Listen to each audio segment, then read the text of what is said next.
Well, that Kevin De Bruyne, obviously just magical, and we're going to see loads more tributes before the end of the season. It's completely taken over the narrative for the derby on Sunday. There is a small matter of a Manchester derby to be played. What do we think ahead of that game? City managing a win in midweek, Manchester United losing to Nottingham Forest, City in the middle of that European battle? I just can't trust Manchester United in any circumstance at the moment. I know they're finding their way. There's little bits, patches of form that they look to be getting back. But I would more look at City and their attacking power to undo United than I would place any faith in United being able to undo City. Yeah, speaking of that attacking power of City, how impressed have you been with Mamouche since he's come in, especially now with Haaland being out injured? What a player. Do you know what? He's one of those players that, again, similar to Kevin De Bruyne, it looks like he's playing on the playground with his friends. He's enjoying himself so much. And when you change teams, especially mid-season, it's so difficult to catch up with the pace. He went there in January, didn't he? Yeah. So to catch up with the pace of the Premier League initially, with what your new manager and how your teammates play, that's so difficult. Why is that difficult? Because you've been, in pre-season, you're taught to play a certain way and you're trained in a certain way. So one manager will say, right, leave the opposition team with the ball, let them come into our half, and then we'll close them down. We'll set up here, here, and here, and here, etc. Others, like Pep, for example, will say, well, no, we're going on a full court press because when we win the ball back, we're in a great aggressive offensive position where it's going to take 2 passes and we're in, excuse me, having a chance at goal. So it might be difficult. It might have been a bit of a challenge initially for him to get up to pace. But we've not seen that. He literally hit the ground running. His first couple of games for City were out of this world, and it's like he'd been there for a year already.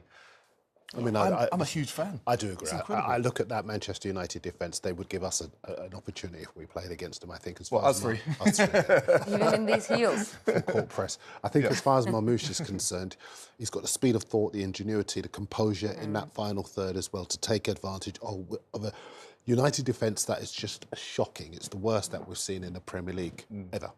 And so yes, it's a huge game with huge context and obviously big names.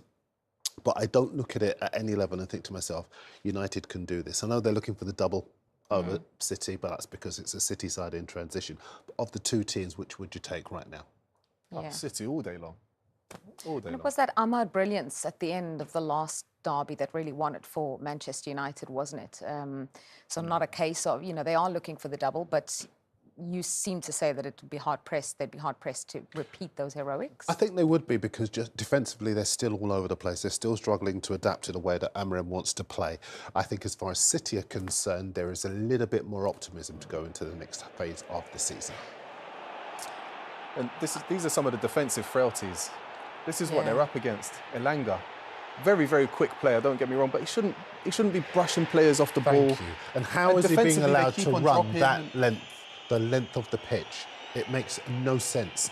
And I think it kind of sums up how defensively poor United are and how offensively toothless they are because you get an opportunity like that late in the game, you cannot allow them to clear off the line. You've got to put it away.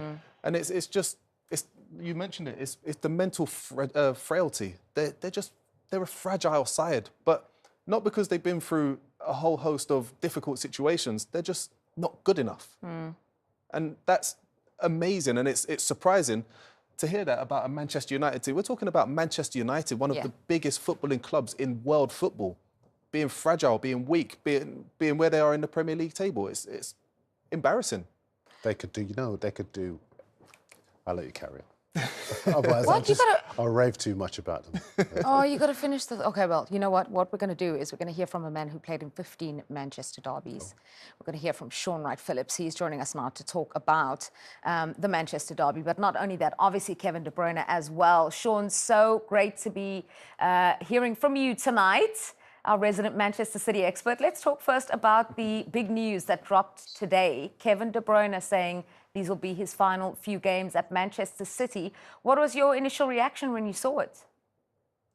I'm gutted, not just for Manchester City, but for the whole of the Premier League. I think when you lose the talent and a player like that, it's going to affect everybody, not just the club. But I didn't see it coming. I thought they would have figured it out. Yeah, Sean, did it surprise you as well, the timing of the announcement? Because we just been talking about that in a little bit earlier before you joined us. You know, it's a few days before the Manchester derby, a couple of days before the end of the season. Was that surprising to you as well when he made the announcement? Yeah, very much so. But I think he's made it because he wanted to let people know first, instead of people finding out from everywhere else. So I've got to respect him as a player and a man for doing it that way. But yeah, it is surprising, especially before a big game. And hopefully it will spur them forward in that game. Yeah. A decade at Manchester City, Sean, obviously a legend of the club. The tributes will now pour in. They will, we'll be seeing loads of VTs like the one we just had of his greatest moments, of how he influenced this all-conquering City side. How do you describe Kevin De Bruyne at the heart of Manchester City? In many ways, he's undescribable. I think he's one of those talents that he's played, what, I think something like 277 games, and he's got 187 goal contributions. How do you get that back into another player? I think he's a phenomenal player, and I was lucky enough to meet him. He's a wonderful human being as well. Sean, we obviously, since the news broke earlier today, me and Jermaine have been debating this top 3 best ever. From the point of view of a guy who's played at that level and alongside players of that caliber, what puts you in that level? What is it that he has that puts you in that elite top 3 level? The fact that in many ways you can turn the game on the head. I think we've seen him single-handedly from midfield, not just create, but win a game by scoring goals. I remember, I think it was against Forest, and I thought they defended well. It was a few years back, and he just shredded them single-handedly. They didn't do anything wrong, but he's just magic. He can influence any game he wants. Do you think, from his point of view, you said that you were surprised by the timing. What normally happens when a decision like this is made?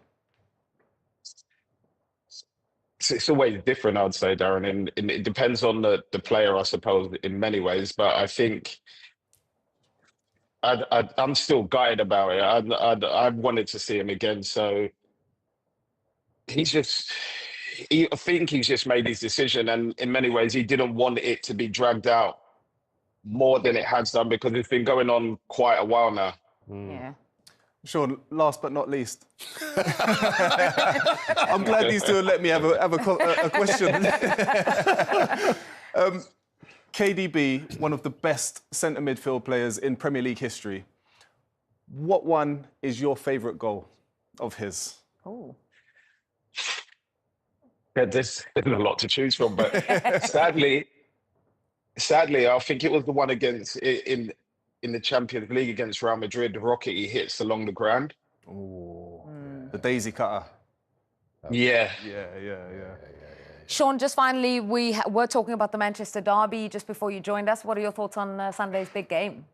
I think it's going to be quite open and end to end. I caught a glimpse of some of the Man United versus Forest game, and that was it seemed at times it was like a pinball game where no one really had control. We know Forest don't really like the ball, but when they do get the ball, they attack, and Man United seem to try and do the same thing. So I think it'll be quite open, especially if Marmoush is who's going to start now, and you've got the 2 wingers that were playing on the weekend. It'll be quite an open game. I hope it is. Yeah, so do we. We're hoping for an open game. It's always entertaining. Thank you so much for your time, Sean. Cheers, Sean. No problem. See you later. In a bit. Right, there was Sean Wright-Phillips joining us here just to chat about Kevin De Bruyne. The big news, of course,